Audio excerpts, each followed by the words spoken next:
The back straight, eyes closed. We bring our awareness inside, observing the sensations, the emotions, the energies, the thoughts, how we feel and how we are.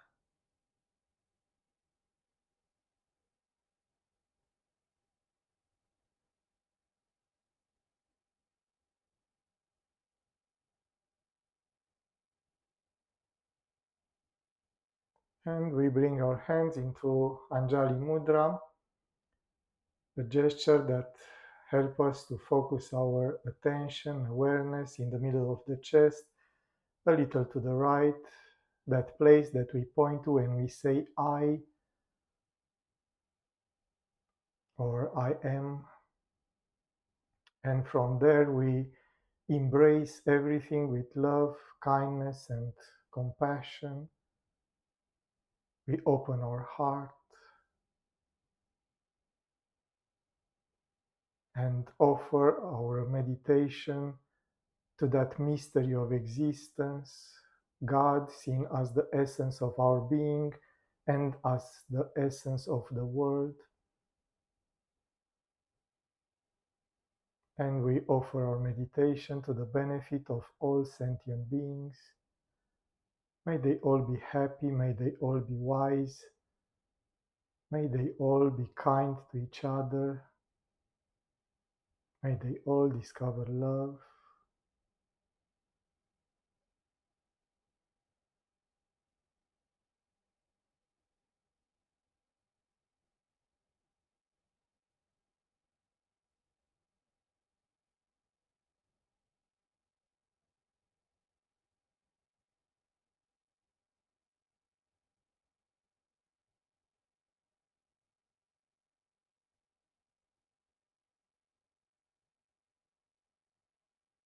Now we let our hands down and we will start the warming exercises first with the rotation of the head.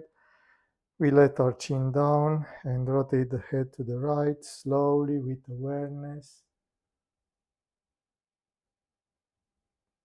We feel the muscles contracting and relaxing, releasing all the tension from the neck and shoulders.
And now we change direction, rotating the head to the other side slowly with awareness.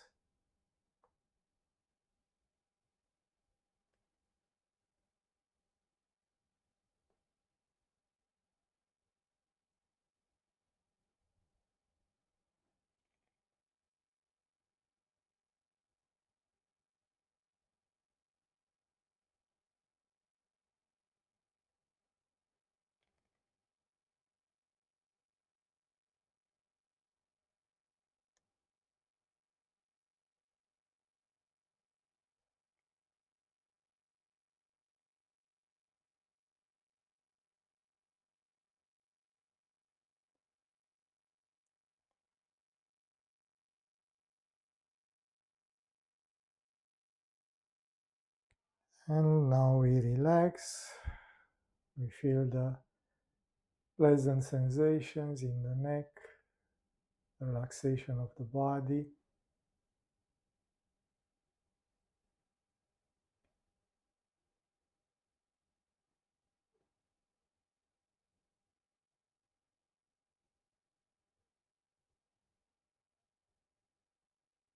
And we continue now with the rotation of the shoulders up to the back, opening the chest, down, bringing shoulders in the front, then up, back, down, front.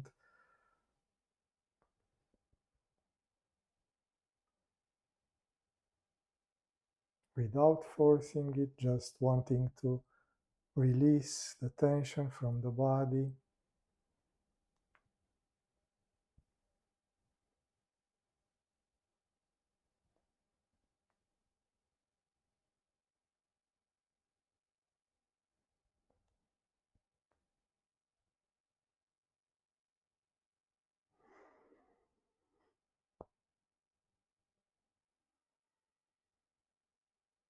And we relax.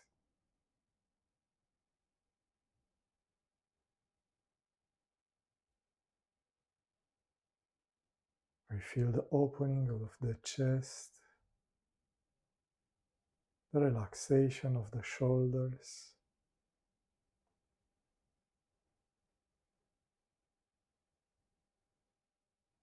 And we continue with the exercise for the back. We clasp our hands behind. When we exhale, bending forward, bringing the arms forward. And then we inhale and rise back.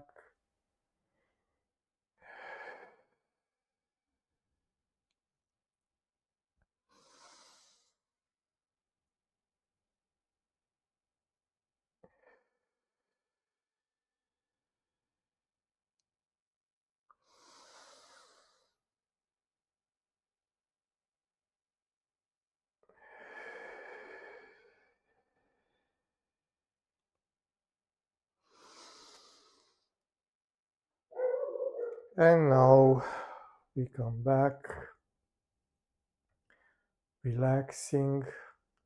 We feel the opening of the chest, the relaxing in the back muscles.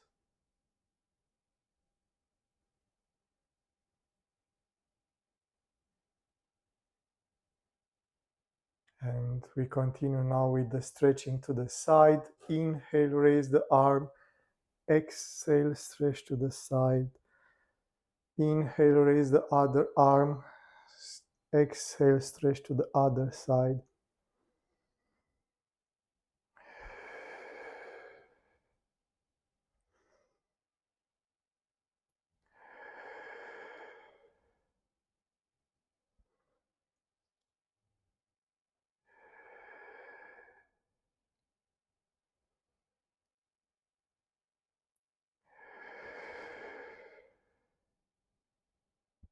And now we relax.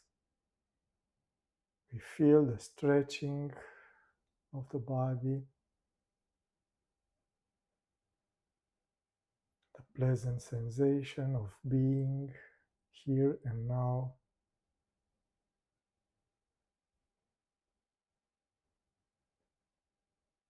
And we continue with the stretching of the spine. Again, we clasp the hands together. We bring the palms up and push them up.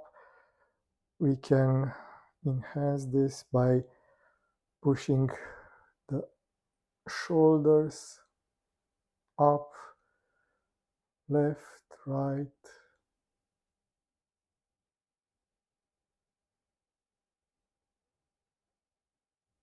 And then we come back. We feel the stretching of the spine.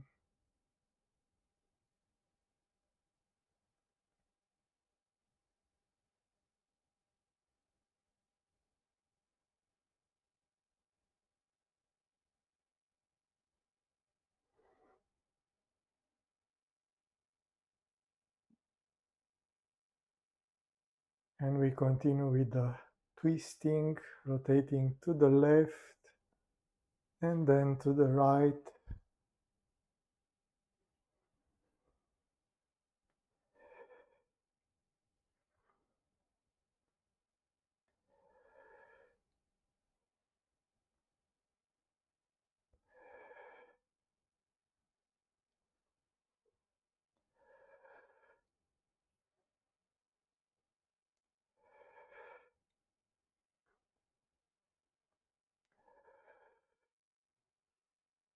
And we relax.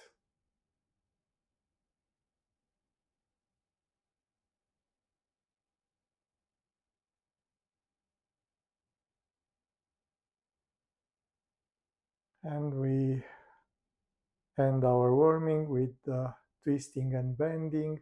When we exhale, bring the right shoulder to the left knee, then inhale coming back, exhale left shoulder to the right knee.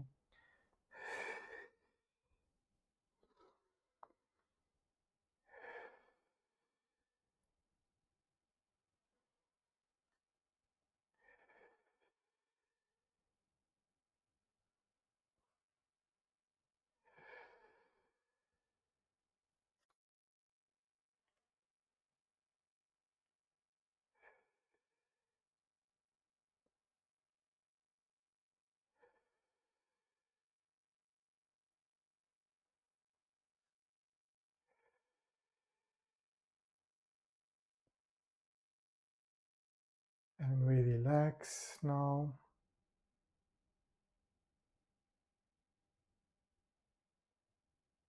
And we are prepared for meditation. We will do at first that awareness of the unspoken mantra, the japa. This means that we try to hear the sound of inhalation, exhalation. We will do, we you can play with both variants, are two ways. In Vijnana Bhairava, it's said that when you exhale, you hear the sound sah, and when you inhale, you hear the sound ha. So it's ham, sah.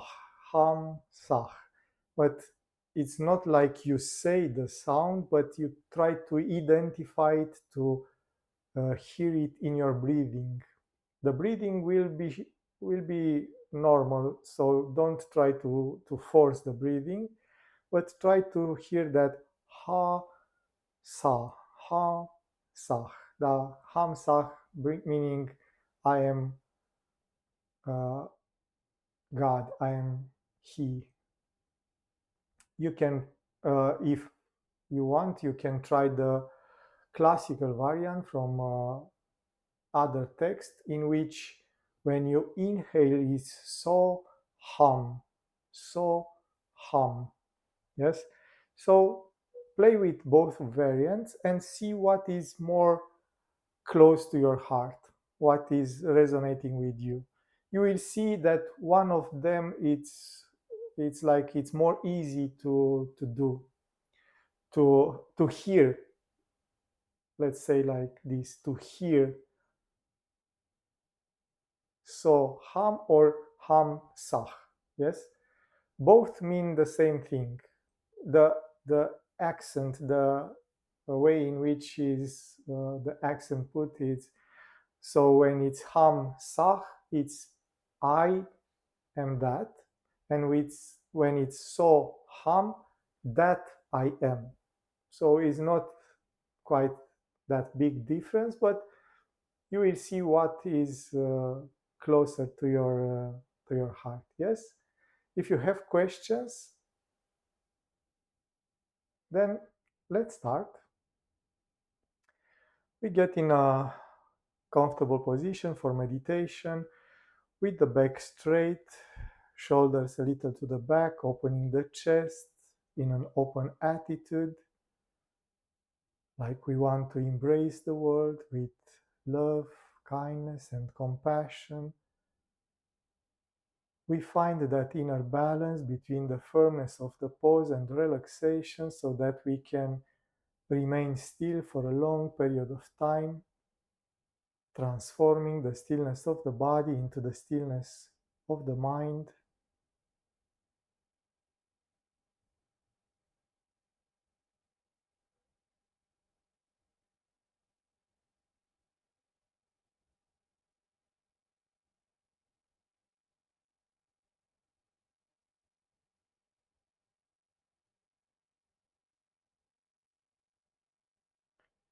And we become aware of the breathing, the gentle movement of air in and out,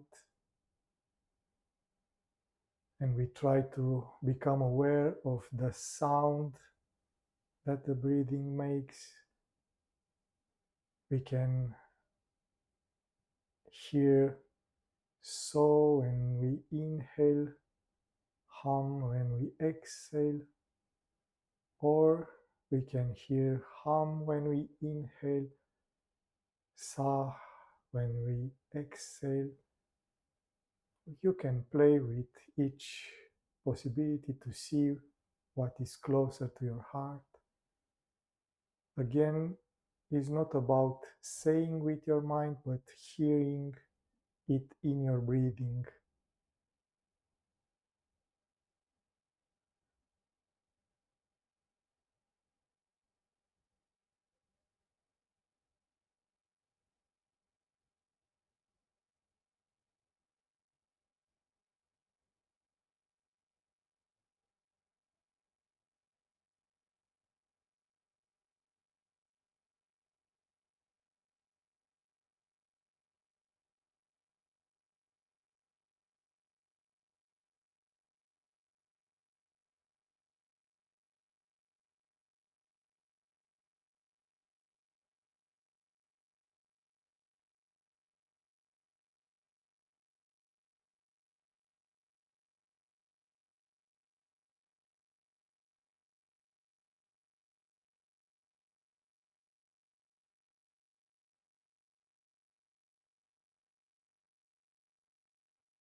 When we inhale, the breathing go to the heart.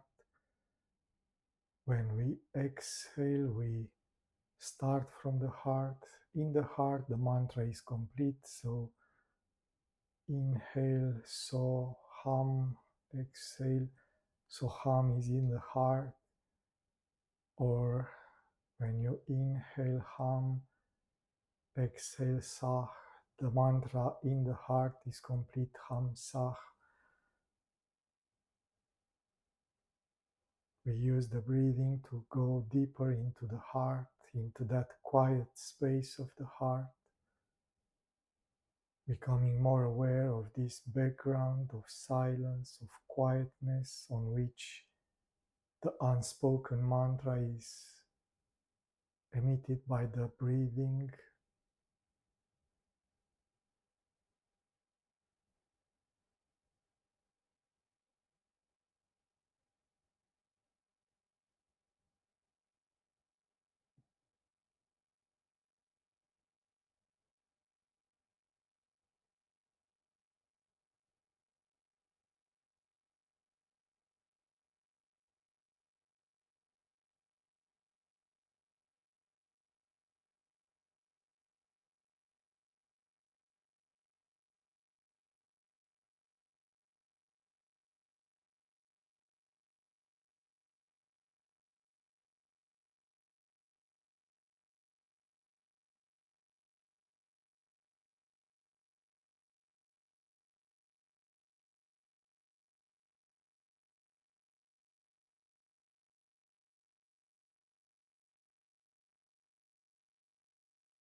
We become aware that Hamsa or Soham is the answer to the question, who am I?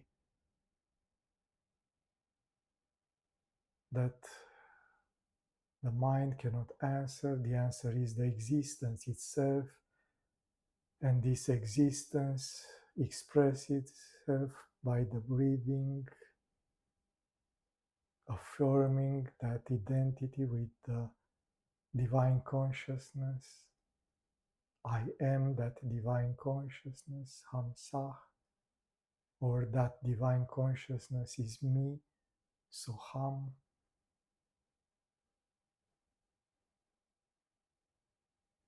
So we can gradually switch to this I am feeling, that answer to the question, who am I? It becomes a tremor of the heart, a vibrating light so intense that we can just surrender, being without being someone or something. Satchitananda, pure existence, pure consciousness, pure bliss.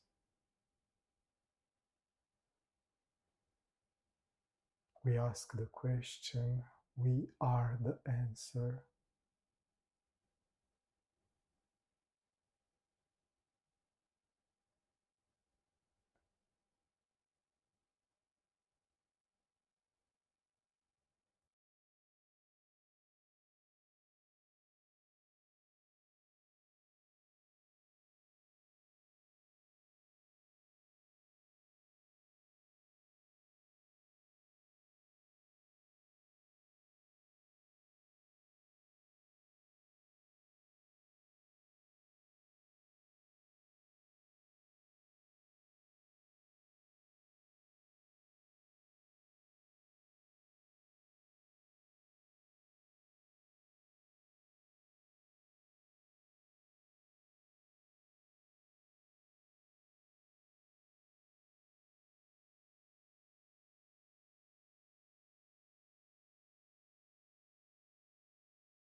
keeping the awareness of the spiritual heart, that pure I am feeling.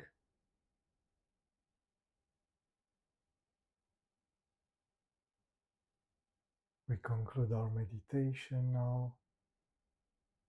Slowly, we open the eyes, trying to remain in the heart.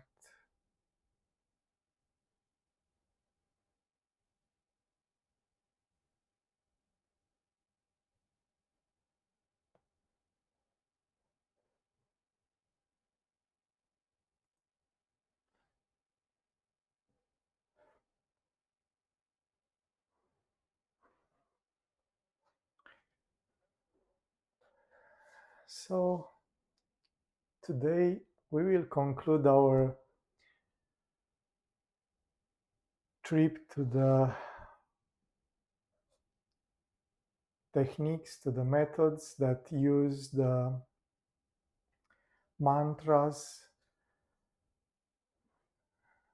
If you remember, when I told you about mantra, we spoke about the levels of the word, and we had the spoken, the incarnated, the word with the body, which is called Vaikari, which is what you hear.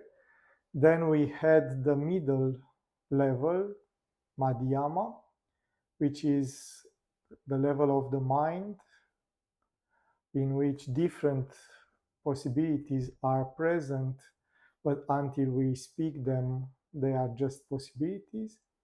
And then we have the domain of Pashyanti, the visionary, the intention to express, to manifest something. And beyond Pashyanti is Paravak, the supreme word. So each of these practices that use mantra help us to go from the material world, manifested world, the world that has a body, to the divine consciousness, the domain of Paravak. So when you work with a mantra, is the same process. We start with the loud voice, then you go to the middle ground when there is the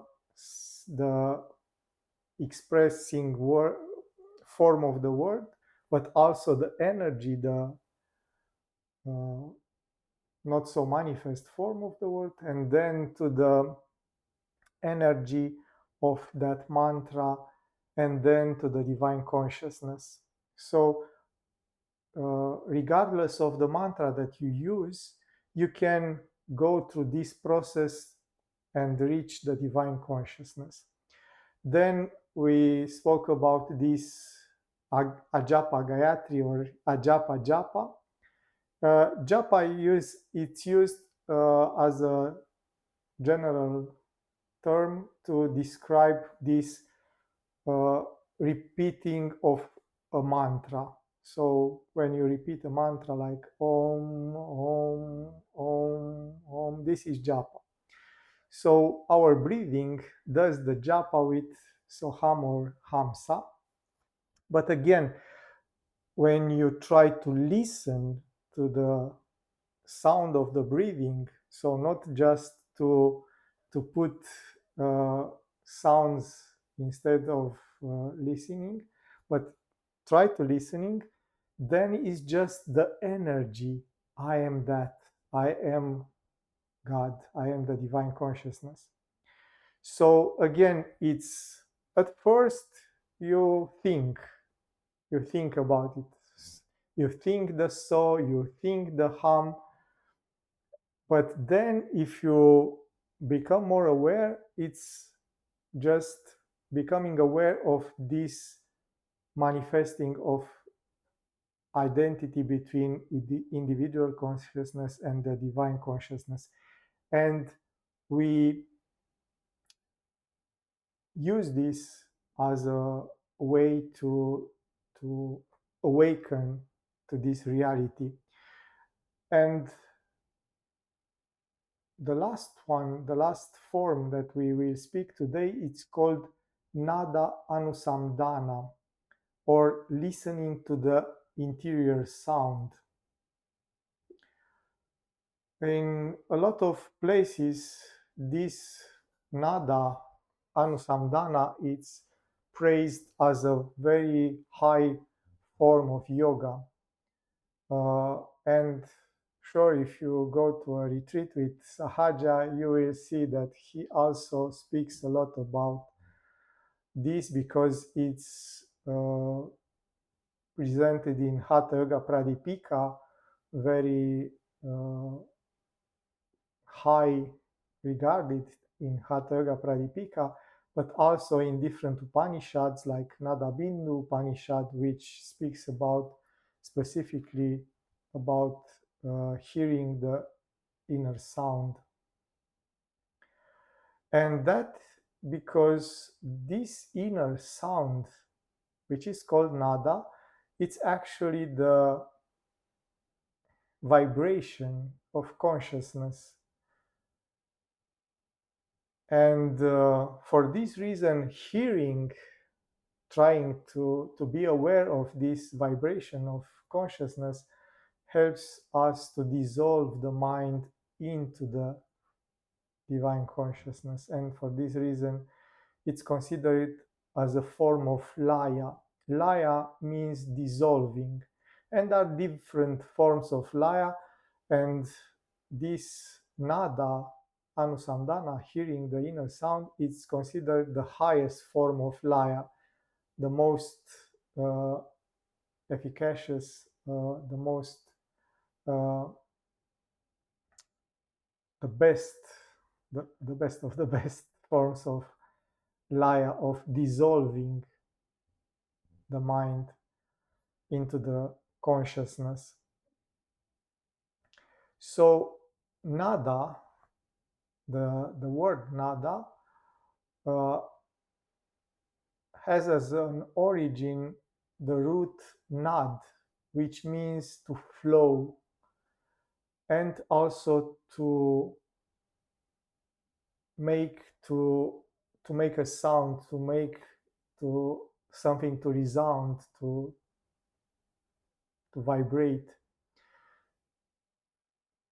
In the common language, nada usually means a river, but also a loud sound, like I don't know, thunder.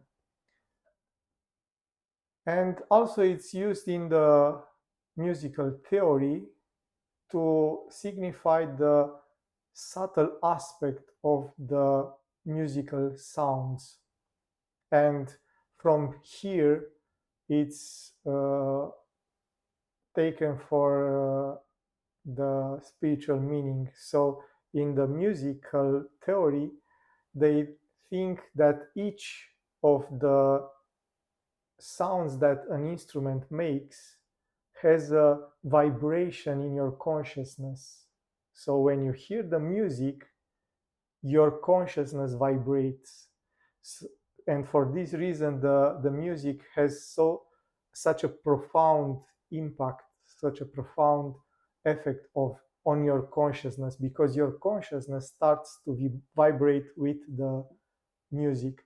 And sure, if the music is harmonious and it's a beautiful music, then your consciousness feels that beauty. And if it's not so beautiful, also it vibrates in that way. But when we practice Nada Anusamdhana, hearing of the internal sound, we actually try to discover what is the source of this subtle sound, because the mind can't dissolve into this subtle source of the sound. And sure, we can speak about two kinds of nada. One is called anahata, and one is called ahata. So ahata,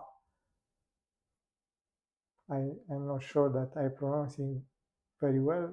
ahata means the sound that is produced by hitting something.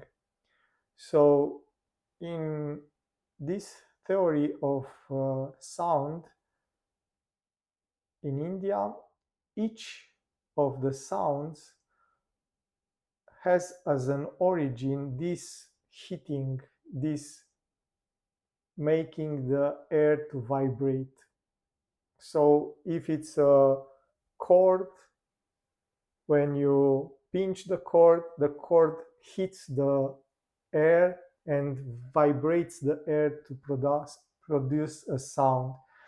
So each kind of sound, it's actually the air which is hit by a wave.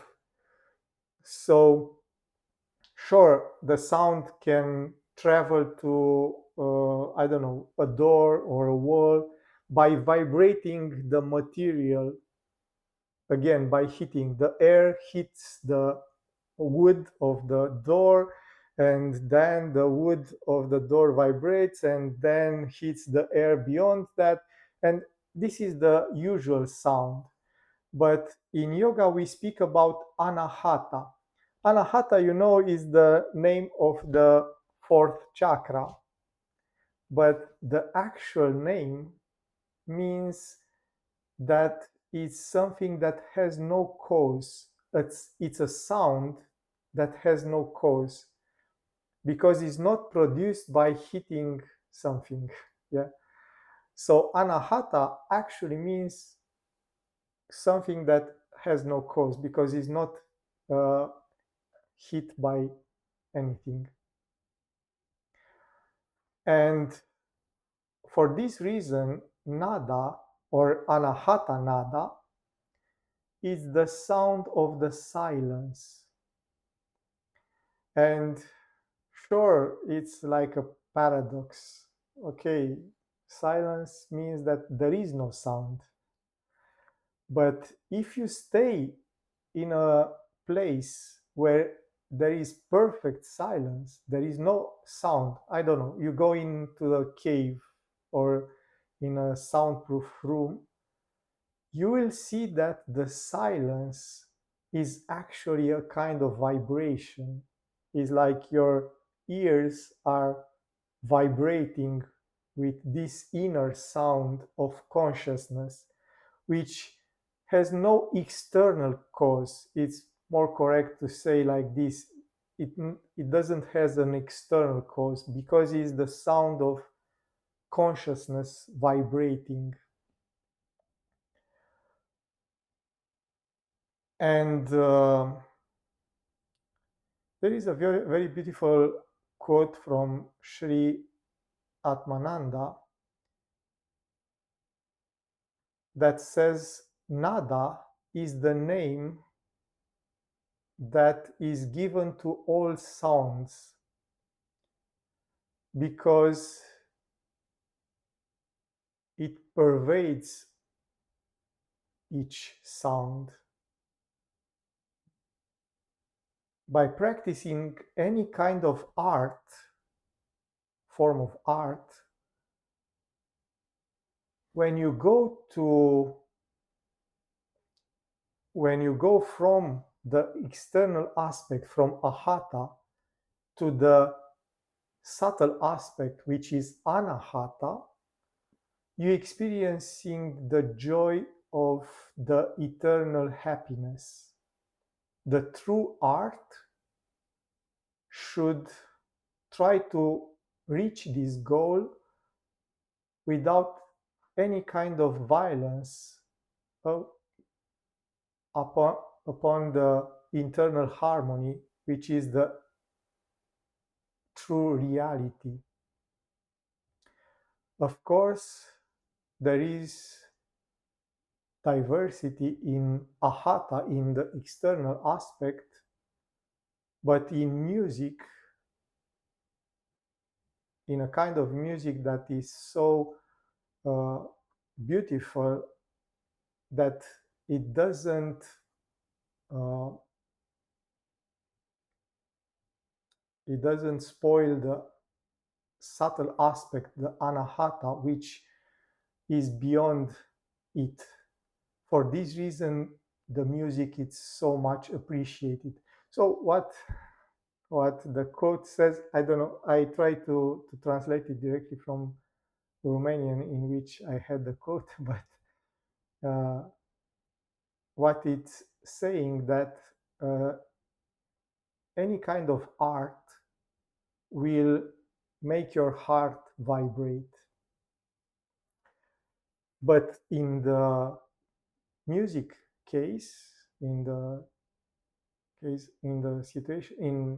case of the music, it's more easily to make your heart vibrate with the external sounds.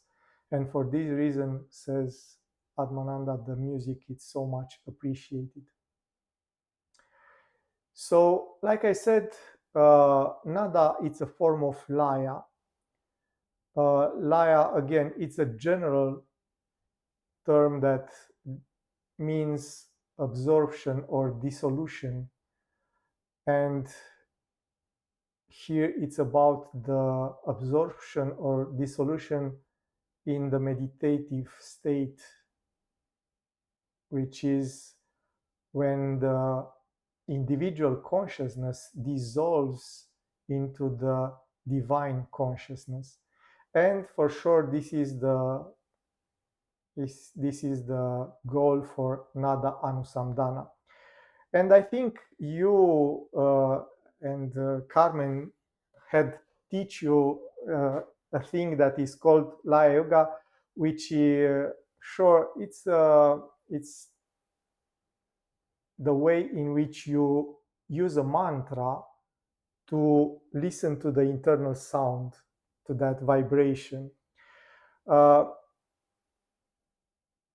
but actually, that was this Nada Anusamdhana, the hearing of the internal sound, which is just a form of Laya Yoga. Laya Yoga is a general term that includes many ways to reach this dissolving into the divine consciousness, because Laya means dissolving, and the particular form by using the internal sound is called Nada Anusamdhana as a practice. And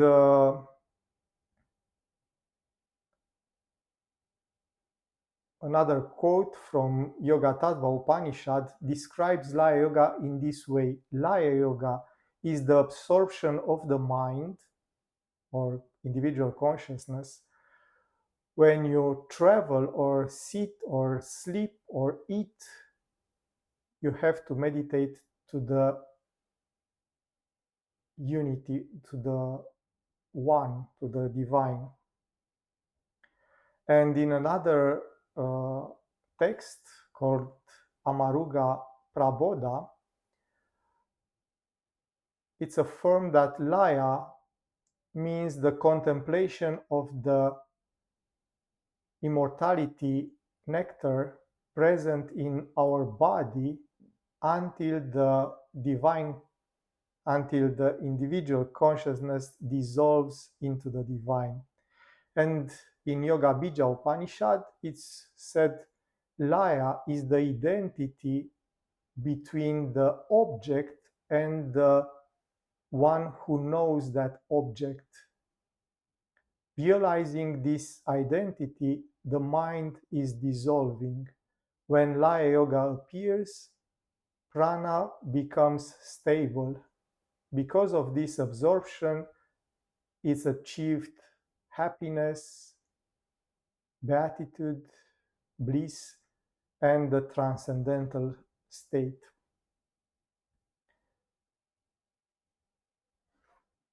And I give you these quotes to understand that Laya means this dissolution of the individual consciousness in the divine consciousness.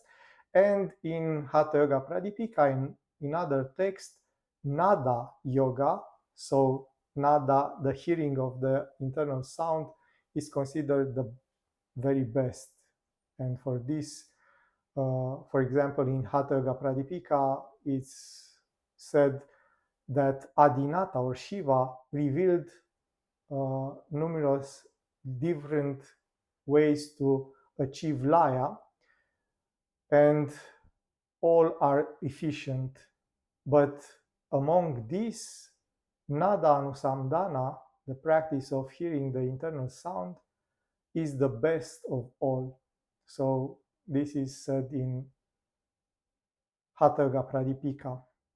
And Shankaracharya in Yoga Taravali, another yoga text, is saying that Sadashiva speaks about 20,000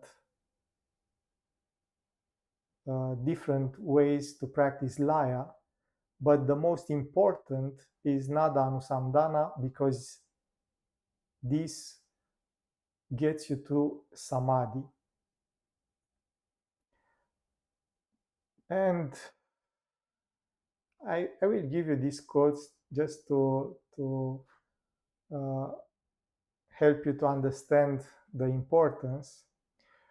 In the 38th Sutra of Vijnana Bhairava, it said that the one who immersed himself in the sound which is Brahman, which vibrates without any cause, without any external cause, anahata, which can be heard only by the ear that is prepared to this, and you will see why, and which continue to resound without interruption, and which flows like a river, that person knows Brahman, the divine.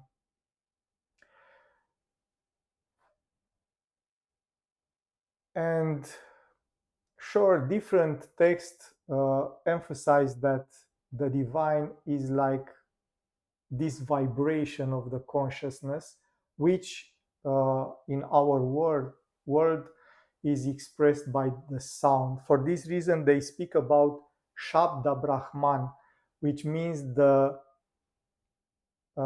divine as a sound, as a vibration.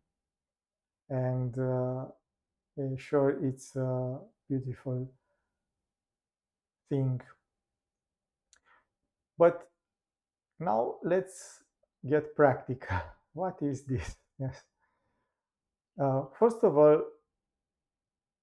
nada is this sound of the silence. I think this metaphor is the best metaphor to describe this, the sound of silence. When you sit in silence, you will, it's not quite uh, correct to say hear, but maybe feel this vibration of the consciousness, and your mind will translate this vibration of consciousness into a form of sound. And different text speaks in different way to how is this sound. Some text says that is like uh, the wind going through a tree, or like a distant sound of a waterfall, or like the remaining sound after a thunder, or like the buzzing of a hive of bees. Uh, Different way to describe that is a kind of vibration that you hear, but cannot uh, found find a source for it. So you sit in complete silence and you hear this kind of vibration. And for sure, because you practiced that laya before, that Carmen taught you, you are familiar with the way in which you can hear something. But imagine that this nada is the highest form of this vibration that you hear. Uh, to help you to understand, I will use the metaphor of television or radio. Uh, when you hear the radio in your car, for example, now, sure, everything is digital, but before time was analog and still is for some cars. What is happening is that you have a vibration, which is the uh, uh, I don't know how to say it in English, is the way in which you tune your radio to the frequency of that radio station. Yes? So when you want to find a station of a radio station, you will tune your radio to a certain frequency. Let's say 100 megahertz. But this frequency, it's just a vibration. If you can hear that vibration, it's just a humming sound without any music and voice and anything. Yes, it's just a humming. It's like yeah, it's like when you are in between stations. Yeah, those are vibration of the frequency. To have something transmitted to this radio wave, you have to modulate that vibration. So to put some information on that uh, frequency. And this modulation is done in two ways. You know them as AM or FM. You know FM radio or AM radio. What this means, AM means amplitude modulation and FM means frequency modulation. So there are two ways in which you can modulate that uh, fundamental vibration by modulating the amplitude, how uh, high or low is the vibration, or the frequency of that uh, fundamental vibration. Sure, this explanation maybe is a bit confusing, but the fundamental vibration is the divine consciousness. And the individual consciousness is this modulation that appears on that fundamental vibration. Yes.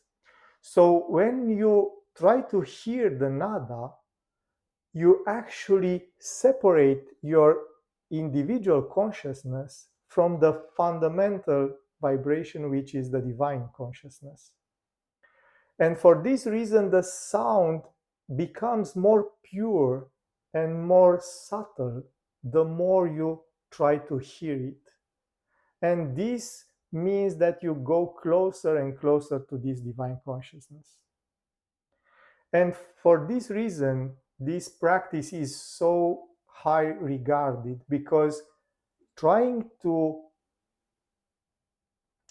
be aware of this vibration of consciousness, you practically detach yourselves from the individual consciousness, from this modulation that appears. And for sure, a mantra is actually a modulation of this divine frequency, of this nada. And it's higher than our individual consciousness, but it's still a modulation. Yes, because uh, let's say Brahman, the divine transcendent consciousness, becomes the 10 Mahavidyas, for example.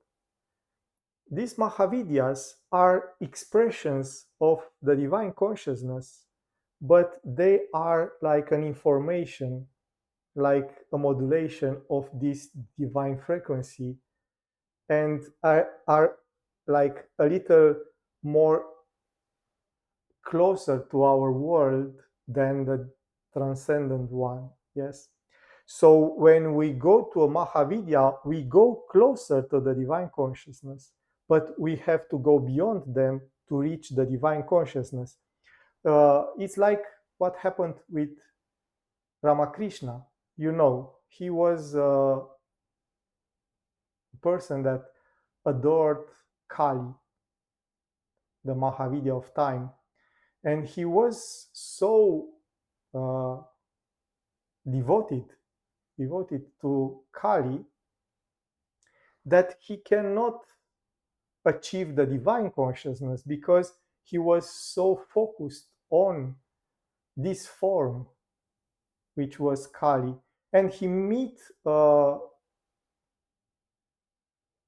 non-dualist teacher, Totapuri, that help him to go beyond the form of Kali into this transcendent consciousness, because otherwise he was staying in this kind of closer to earth form of the divine. But this is like the philosophical aspect. Yeah, what it means to hear this, to try to hear this nada. The practical aspect is that you will focus your awareness to this kind of quiet sound, quiet inner sound, which is this subtle vibration. It's hard to describe it because each person hears this in its own way. Some people even says, I don't hear anything. But even if you don't hear, because you don't use your ears, so you will not hear with your ear, but you will hear with your heart.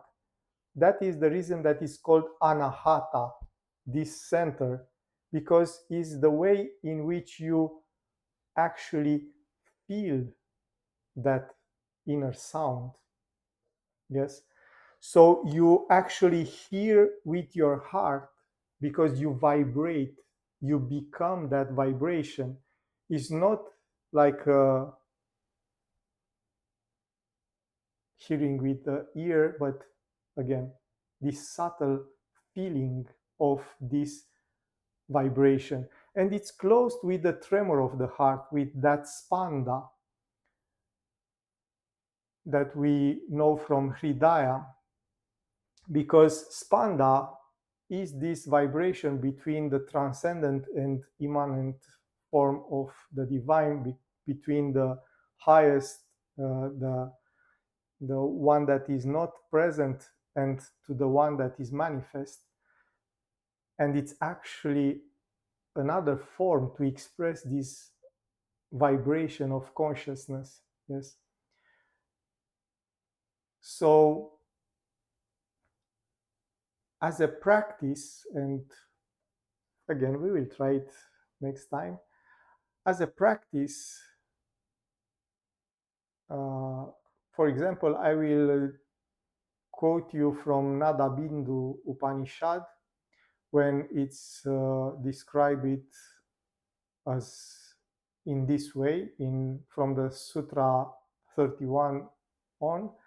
The yogi sitting in Siddhasana and practicing Vaishnavi Mudra or Shanmukhi Mudra, which is blocking the five senses, will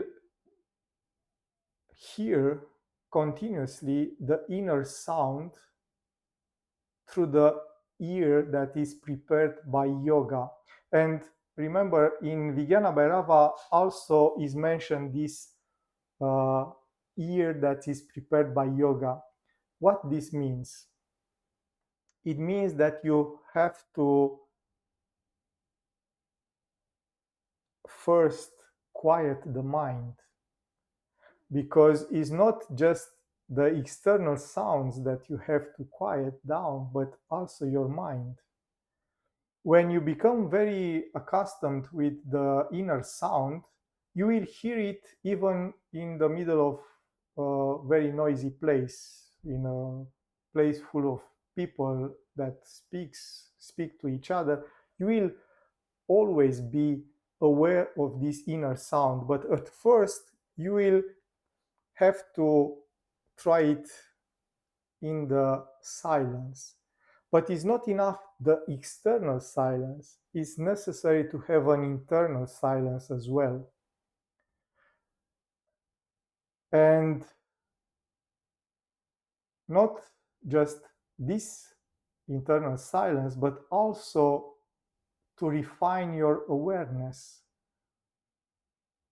Because it's a very subtle thing, it's not a very obvious thing.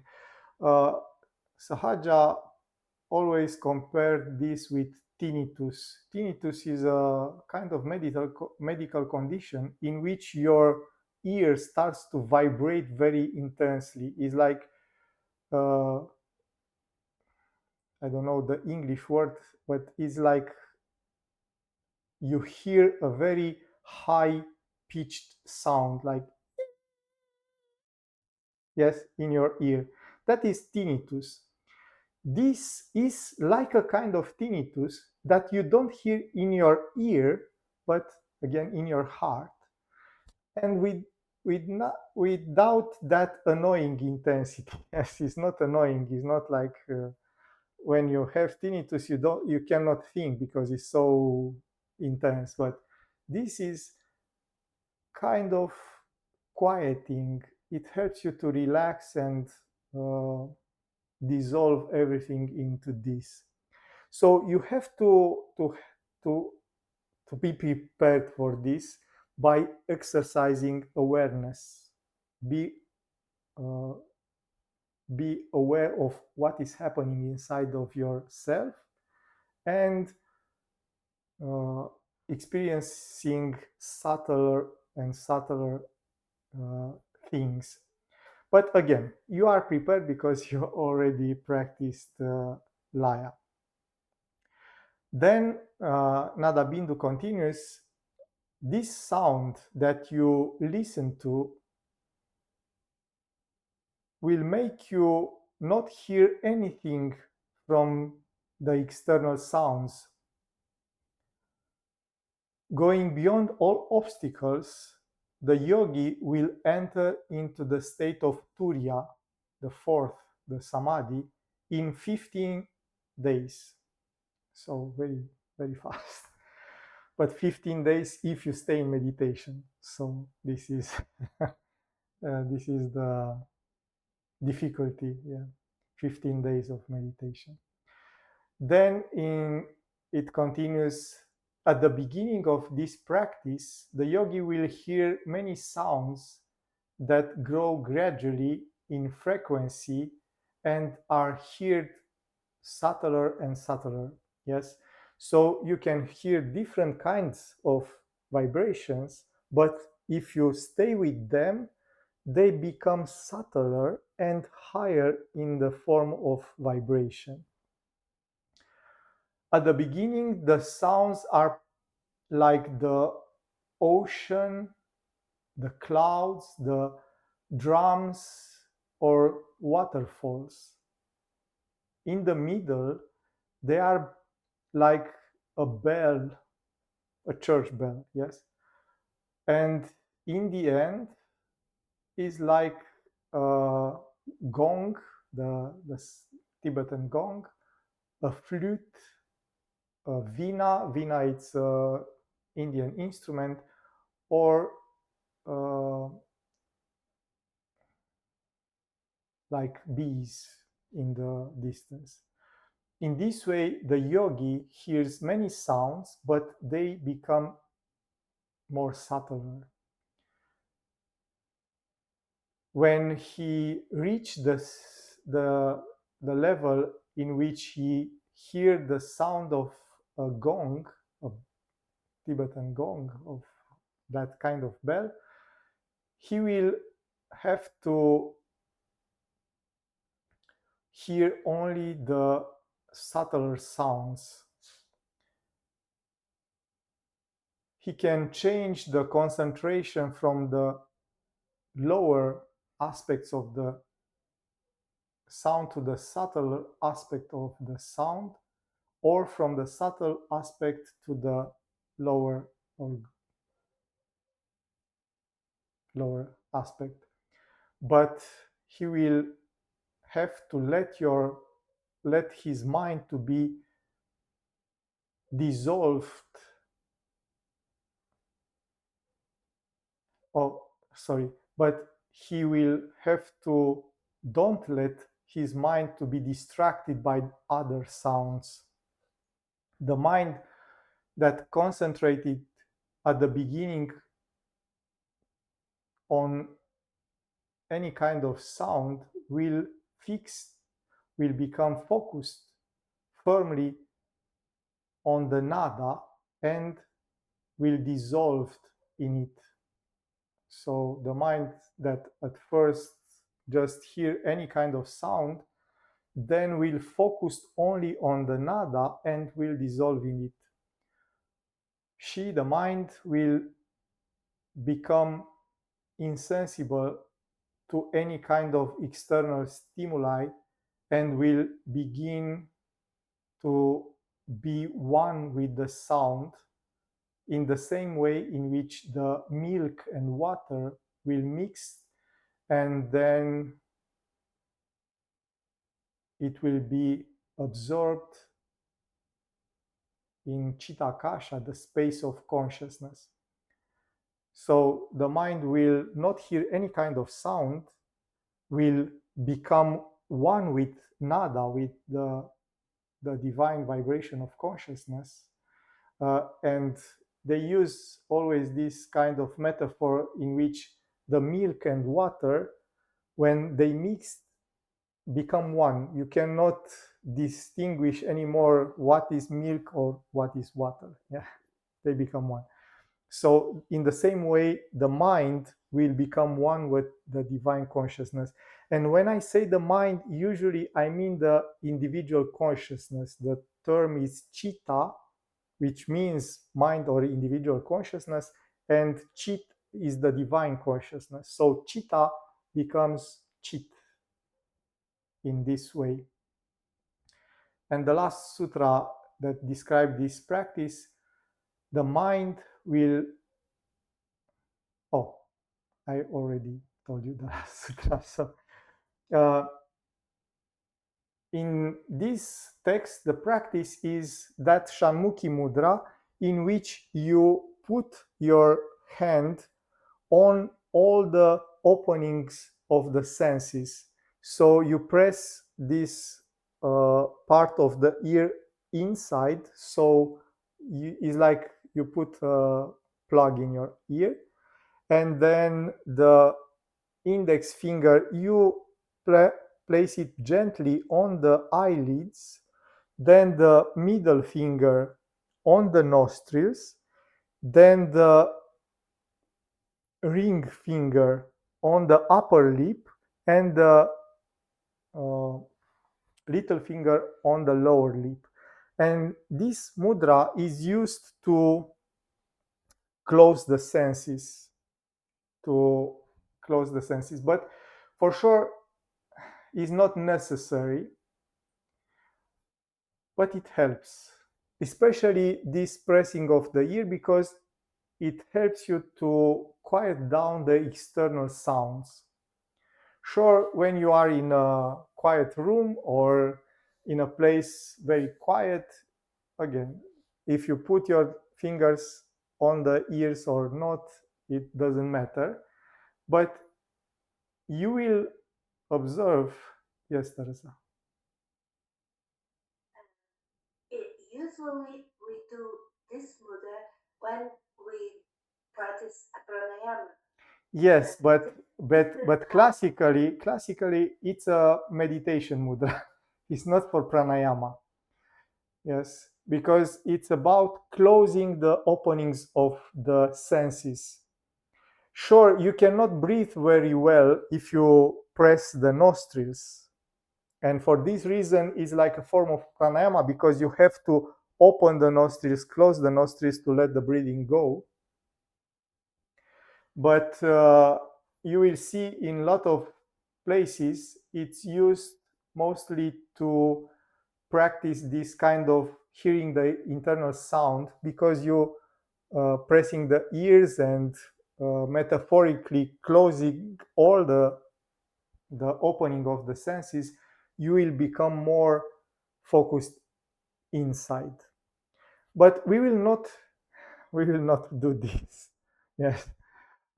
Sure, maybe we will speak about this kind of mudra, but it's not necessary.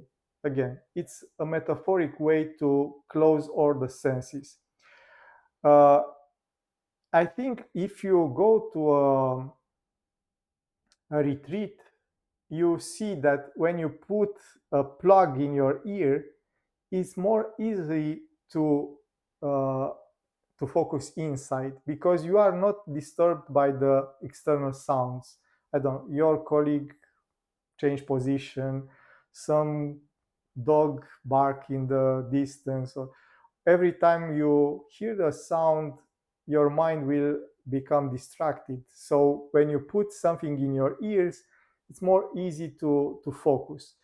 Again, Sahaja sometimes recommend to also put something on your eyes, so you will not be tempted to open the eyes and see what your neighbor does or something. So uh, it's a modern way to to to do what they do with this kind of closing the opening of the senses.